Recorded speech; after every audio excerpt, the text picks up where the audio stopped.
నమస్తే రమగారు. నమస్తే జయ. రమగారు, చందమామ కథ ఏదైనా చెప్పండి. పిసి సర్కార్ పేరు విన్నావా నువ్వు? పిసి సర్కార్ మెజిషియన్. అవును. ఆయన రాసినవో మరి రాయించినవో చందమామలో కొన్ని కథలు ఉన్నాయి జయ. ఆయన కొన్ని మ్యాజిక్ ట్రిక్స్ చెప్పి దానికి బేస్ ఒక స్టోరీ క్రియేట్ చేసినవి కొన్ని కథలు కనిపిస్తాయి. ఇవి 60s లో పిసి సర్కార్ కథలు అని ఉన్నాయి. ఆయన పేరు మీదే ఉన్నాయి. ఆయన పేరు మీదే ఉన్నాయి. పిసి సర్కార్ రాసిన కథలు. అంటే నేను అనుకుంటా ఆయనే తెలుగులో రాసి ఉండకపోవచ్చు. ఆయన ఏదైనా ఒక ట్రిక్ కనుక చెప్తే దానికి కథకులు ఎవరో డెవలప్ చేసి ఉండొచ్చు అని భావిస్తా అని అనుకుంటున్నా. మరి నేను బాగుంటాయి కొన్ని కథలు. పూర్వమట ఒక గ్రామం నుంచి కొంతమంది బయలుదేరి పూరి యాత్రకి వెళ్తున్నారు. అప్పట్లో రైళ్లు సౌకర్యాలు ఏమున్నాయి? ఏం లేవు. జట్లు జట్లుగా బయలుదేరేవాళ్ళు. మనం యాత్రలు చేసేటప్పుడు ఎప్పుడు ఒంటరిగా వెళ్ళకూడదు. అడవిలో నలుగురితో కలిసి వెళ్ళమంటారు. ఎందుకంటే ఏదైనా ప్రమాదం వస్తే నలుగురు నాలుగు పక్కలకి పరిగెడతారు, నలుగురు అరుస్తారు, నలుగురు కలిసి శబ్దాలు చేస్తారు. మనం మాట్లాడుకుంటూ వెళ్తాం, ఆర్చుకుంటూ నవ్వుకుంటూ మాట్లాడుకుంటూ వెళ్తే జంతువులు మన దగ్గరికి రావు. ఇంత పదఘట్టనలు బాగా దబా దబా శబ్దం అయితే పాముల దగ్గరికి రావు. ఎవడైనా మన మీద పడితే నలుగురు కలిసి తిరగబడ్డానికి అవకాశం ఉంటుంది. ఏదైనా ప్రమాదం ముంచుకొస్తే కనీసం ఈ నలుగురిలో ఇద్దరైనా ఊళ్ళలోకి వెళ్ళి ఏదైనా చేయగలుగుతారు. ఎప్పుడు గుంపులుగానే వెళ్ళాలి. అయితే ఈ తీర్థయాత్రలకు వెళ్ళే కాలంలో ఏం చేసేవాళ్ళు, ఏదైనా గూడ్స్ ఒక బండి ఉందనుకోండి, అందరి సామాన్లు ఆ బండిలో వేసి బండి వెనకాల నడుచుకుంటూ పోయేవాళ్ళు. మోయకుండా ఒకటి. బండి లేదనుకో, ఒక 6గురో 7గురో, ఇందులో బలశాలు ఎవరైనా ఉంటే వాడు ఇంకొంచెం ఎక్కువ మూట మోసేవాడు. ఆహార మోసుకెళ్ళేవాళ్ళు కదా. మనక మళ్ళీ ఇన్ని బట్టలా ఇన్ని పాతలా చేయ గోళ్ళు ఉండేది కాదు. చాలా తక్కువ బట్టలతోటి మినిమం సామాన్లతోటి వెళ్ళేవాళ్ళు. మధ్యలో ఏదైనా ఒక ఊర్లో మనం మజిలీ చేసినప్పుడు లోకల్గా బట్టలు ఉతిగారేసుకోవటం. సాయంకాలాలు ఆరేస్తే తెల్లారిపాటికి ఆరిపోతాయి. ఎక్కడైనా అలసిపోయారనుకో బాగా, ఆ పూట అక్కడ ఉంటే బట్టలన్నీ ఒకసారి ఉతుక్కోవటము ఉతికించుకోవటము చేసేవాళ్ళు. చాకళ్ళు ఎవరైనా దొరికితే ఉతికించుకునేవాళ్ళు. లేదే వీళ్ళే చెరువులో పిండి ఆరేసుకుని అరగంటలో ఆరిపోతాయి. బట్టలు ఎంతలో కారుతాయి. అలా పైగా ఆరని బట్టల వ్యవహారం లేదప్పుడు. అందరూ పంచెలు ఉత్తరీయాలు, ఆడవాళ్ళకి పెట్టికోట్ హడావిళ్ళు అవి ఏమి లేవు, ఒట్టి చీరలు.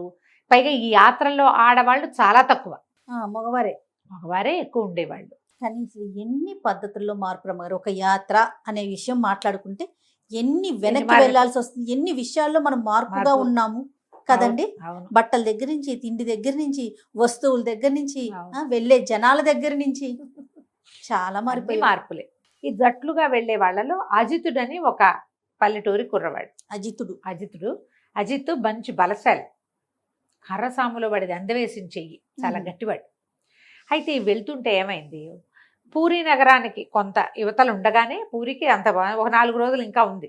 రఘు అని ఒక దోపిడీ దొంగ, వాడు నాయకుడు. వాళ్ళు పట్టేశారు వీళ్ళని. పట్టేస్తే వీళ్ళ దగ్గర ఏముంటాయి, ప్రయాణం అక్కడ పూరిలో సమర్పించడానికి ముడుపులని మొక్కులని అక్కడ ఇచ్చుకోవడానికి అక్కడ కర్మకాండాలు అవి చేసుకుంటారు. అవును. ఇక అంటే మన ఏమంటారు, తర్పణాలు అవి విడవడానికి ఎక్స్ట్రా డబ్బు చిన్న చిన్న మూటల్లో దాచిపెట్టుకుంటారు.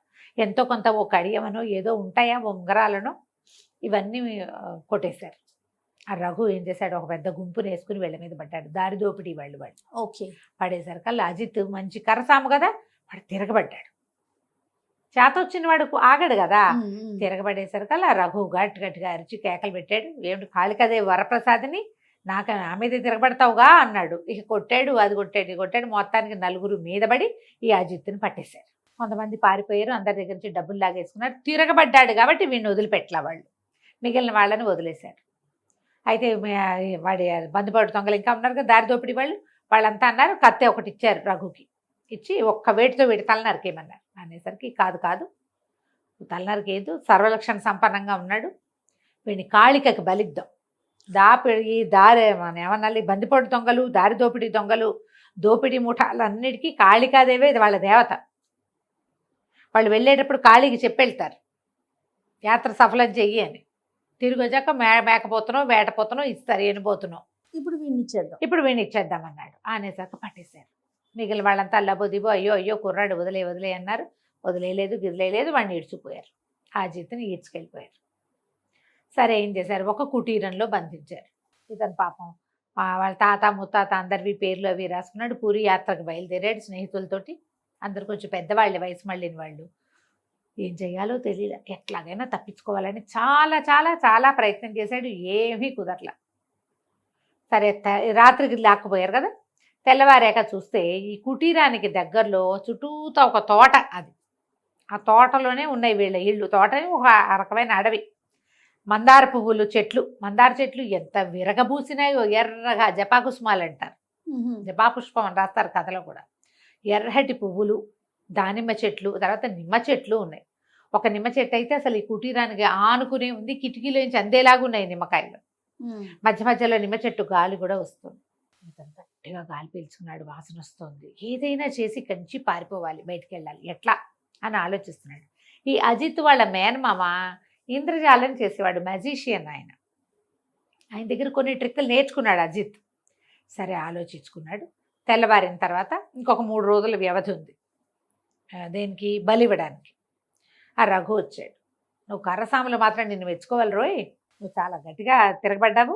అదే నువ్వు ఎట్లా ఉన్నావో చూడడానికి వచ్చాను, నీకేమి దెబ్బలు తగిలినాయేమోనని. ఎందుకంటే దెబ్బలు తగిలిన వాడిని కాళి బలికి వెళ్ళదు, దెబ్బలు తగలకూడదు అనేసరికల్లా అజిత్ అన్నాడు, సిగ్గులేదు నీకు, ఇంత పరాక్రమవంతుడివి, ఈ దారిదోపిడీలు ఏమిటి, ఇంత బలశాలివి, పని చేసుకుని బతకాలి మీరు.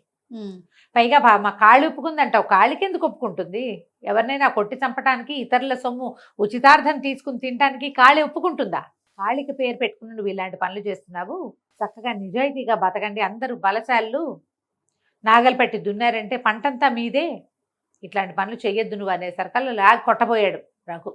3 సలహాలు ఇవ్వద్దని. కానీ ఇతనికి ఏదైనా దెబ్బ తగిలితే దీనికి పనికిరాదు, బలి ఇవ్వటానికి అనేసరికల్లా ఏం కాదు, నువ్వు ఇట్లాంటి పిచ్చి పిచ్చి కబుర్లు చెప్పద్దు మాకు, మేము ఎంతమందినో వేసేసాం, ఎంతమందినో కాళికి బలిచ్చాం, ఎన్నో బలు ఇచ్చాం, కాళికి ఎప్పుడు మా వైపే ఉంది. ఒకవేళ కాళి ఒప్పుకోలేదనుకో, ఆవిడకి నచ్చలేదనుకో, మేము ఎప్పుడు జయించేవాళ్ళం కాదు, కానీ మేము ఎప్పుడు జయిస్తున్నాం అంటే ఇప్పుడు ఒప్పుకుంటోంది. బలికి ఒప్పుకుంటుంది, బలికి ఒప్పుకుంటోంది. నువ్వు మేము బలిస్తాం, ఎనిపోతనిస్తాం, ఏటపోతనిస్తాం అని చెప్పి వెళ్తున్నావు, మా పని సక్సెస్ అవుతుంది, ఏటనిస్తున్నాం. ఆమెకు నచ్చింది కాబట్టి. అంటే కాదు కాదు, కాళి నాకు చెప్పింది, కాళికాదేవి చెప్పడం వల్లే నిన్ను మార్చడానికి వచ్చాను నేను అందుకే దొరికిపోయాను నీకు అనేసరికల్ నువ్వు ఇలాంటి కబుర్లు చెప్పొద్దన్నాడు. ఇద్దరు బోల్సేపు వాదించుకున్నారు. వాదించుకుంటే ఏమన్నాడు, సరే నేను నీకు నిరూపిస్తా, కాళికాదేవే నన్ను పంపించిందని నీకు నిరూపిస్తే ఏం చేస్తావన్నాడు అజిత్. అనేసరికి రఘు అన్నాడు, సరే నువ్వు నిరూపించు.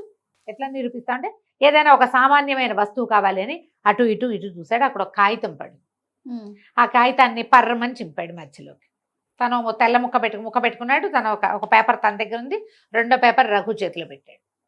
పద కాళికాదేవి దగ్గరికి వెళ్దాం అన్నాడు. కాళి దగ్గరికి వెళ్ళారు. పెద్ద కాళికా విగ్రహం ఉంది అక్కడ. జపా పుష్పాలు తీసుకో, అమ్మవారికి దేంతో పూజ చేస్తారో మొత్తం మెడంతా మందార పువ్వుల మాల, అమ్మవారి పెద్ద జేజి దానికి బయట పెట్టి చక్కగా ఆయుధాలు అవి ధరించి మీదకి వస్తానన్నట్టుగానే ఉంది. అన్నీ మందార పువ్వులే. కింద పాదాల దగ్గర అంతా మందార పువ్వులు సమర్పించారు. ఒక బౌల్లో నిండా మందార పువ్వులు పోస్తుంది. జపా పుష్పం తీసుకో, ఆమెకు చాలా ఇష్టం కదా, నువ్వు నేను ఇద్దరు జపా పుష్పాన్ని పేపర్ కాగితం మీద రుద్దుదాం. కాళిక ఎవరి వైపు ఉంటే వాడు రుద్దిన కాగితం ఎర్రబడుతుంది, ఎవరి వైపు లేదో వాడికి నల్లగానో నీలంగానో వస్తాయి. నీ కాగితం నల్లబడుతుందో నా కాగితం నల్లబడుతుందో చూద్దాం. రఘు ఏమంటాడు, కాళికాదేవి దయ వల్లే నేను బలివ్వడానికి నువ్వు నాకు దొరికావు, నువ్వు నాకు వరప్రసాదానివి, కాళికా వరప్రసాదానివి నువ్వు కాదు, నా కోసం వచ్చావు, నువ్వు మనిషిని బలేస్తానని చెప్పా, అందుకే మనిషిని చిక్కిచ్చింది నాకంటాడు. కాదు, నిన్ను మార్చడానికే నన్ను నీకు చిక్కిచ్చింది అంటాడు అజిత్. సరే ఇద్దరు చేరుకోక మందార పువ్వు తీసుకున్నారు. వాళ్ళకి తెలుసు అక్కడ ఉన్న వాళ్ళందరికీ, మందార పువ్వుని నలిపితే అంత ఎర్రటి పువ్వు నల్లగా అవుతుంది, వేళ్ళు కూడా కొంచెం రంగు మారుతాయి, ఎరుపెట్లా వస్తుంది. అవును, అందరికీ తెలిసిందిగా, లోక సహజమైంది. సరే చెరో మందార పువ్వు తీసుకున్నారు, తొడుని దగ్గర పట్టుకుని పేపర్ల మీద రుద్దారు. 1 నిమిషం తర్వాత ఆశ్చర్యం జరిగింది. అక్కడ రఘు చేతిలో ఉన్న కాగితం నీలంగా నల్లగా మసిమరకల్లాగా కనపడుతున్నాయి, లేత రంగు మసి. కానీ అజిత్ దగ్గర ఉన్న కాగితానికి మాత్రం ఎర్రటి రంగు వచ్చింది. ఆశ్చర్యపోయారు. ఊరిని కాళికాదేవి నిజంగానే వీడిని పంపించింది మనకి, మనం దుర్మార్గమైన పనులు చేస్తున్నామని మనని మార్చడానికి మనలాంటి ఒక బలశాలిని మన దగ్గరికి బలికి పంపించింది, వాడే మారుస్తాడని అందరూ దండాలు పెట్టారు. రఘు అయితే సాష్టాంగం పడిపోయాడు. మహానుభావుడు నువ్వు, కాళికి నిన్ను పంపించింది మా కోసము, నువ్వేం చెప్తే అది చేస్తాం అంటే దొంగతనాలు మానేయండి, కాళికకి మనుషుల్ని బలివ్వద్దు, వ్యవసాయం చేసుకోండి. ఈ చుట్టుపక్కల గంగానది పరివాహక ప్రాంతం అంతా చాలా సుభిక్షమైన ప్రాంతం. ఒక్క విత్తనం వేస్తే పుట్లు పండుతాయి అక్కడ, వందల పుట్లు. ఒక ఎకరం చేశారంటే చాలు. అందరూ కలిసి వ్యవసాయం చేసుకోండి, మీ దగ్గర ఉన్న గొర్రెపోతులను పెంచుకోండి, ఎనుబోతులను పెంచుకోండి, కానీ ఈ పని చెయ్యొద్దు ఓకే. కాళికకి సాత్విక ఆహారాన్ని బలివ్వండి, దానివల్ల మీరు కూడా సాత్వికులుగా మారతారని చెప్పాడు. అజిత్ సామాన్లు అజిత్కి అప్పచెప్పేసి అతన్ని ఒకళ్ళిద్దరు తోడొచ్చి పూరీ నగరానికి వెళ్ళే దారిలో వదిలిపెట్టేశాడు. ఈయన ఇంద్రజాలం చేసేటువంటి తన మావయ్యకు దండం పెట్టి అజిత్ వెళ్ళిపోయాడు. ఏం చేశాడు అజిత్? నిమ్మ చెట్టు ఉంది అక్కడ, ఒక నిమ్మకాయ కోసి దానికి గోరుతో ఘాటు పెట్టి దాన్ని రసాన్ని తీసుకున్నాడు. అజిత్ దగ్గర ఒక కాగితం ఉంది. వెళ్ళేటప్పుడు ఏం చేశాడు? పూరీ నగరానికి బయలుదేరాడు కదా, తాతవి, నాయనమ్మవి, అమ్మమ్మవి అందరివి గోత్రనామాలు రాసుకున్నాడు. తన స్నేహితుల్లో పెద్దవాళ్ళు పోయిన వాళ్ళవి రాసుకుని ఒక కాగితం తెచ్చుకున్నాడు. ఏం చేశాడు? ఈ కాగితాన్ని మధ్యకి మడిచి ఆ కాగితం వాడి జేబులో ఉంది. ఒక ముక్కకి నిమ్మరసం రాసాడు. రాసేసి కొంచెం ఆరనిచ్చి నలిపి అక్కడ పడేసాడు. తర్వాత ఏం చేశాడు? రఘు రాగానే మరి మాట్లాడుకున్నాక ఏదో ఒక సామాన్యమైన వస్తువైనా కాళిక ప్రూవ్ చేస్తుందని చెప్పి ఆ నలిగి కింద పడిపోయిన కాగితాన్ని తీసి ఆ కాగితం వీడే పడేశాడు. తన జేబులోంచి తీస్తే వాడు నమ్మడు. జాగ్రత్తగా నిమ్మకాయ రసం రాసిన కాగితం తను ఉంచుకుని నిమ్మరసం రాని మామూలు కాగితాన్ని వాడికి ఇచ్చాడు. నిమ్మకాయ మీద మందార పువ్వు తగిలితే ఎర్రగా వస్తుంది. Magic trick. కాగితం మీద నీతో మందార పువ్వు రుద్దిచ్చామనుకో నీకు ఎరుపు రాదు. అదే నిమ్మకాయ ఉంటే వస్తుంది. ఆ ట్రిక్ ప్లే చేసి కాళికాదేవి ప్రత్యక్షమైందని చూపించి ప్రాణాలు రక్షించుకున్నాడు అజిత్. బాగుంది కదా మహేంద్ర జాల కథ? చాలా బాగుందండి. ఇలాంటివి బోల్డ్ కథలు ఉన్నాయి జయ, కొంచెం ఓపికగా చెప్పుకోవాలి. ఓకే, నెక్స్ట్ టైం చెప్దాం మళ్ళీ ఇంకోటి. తప్పకుండా అండి. నమస్తే. నమస్తే జయ. సుమన్ టీవీలో మీ పర్సనల్ అండ్ బిజినెస్ ప్రమోషన్స్ కోసం కింది నెంబర్కి కాంటాక్ట్ చేయండి.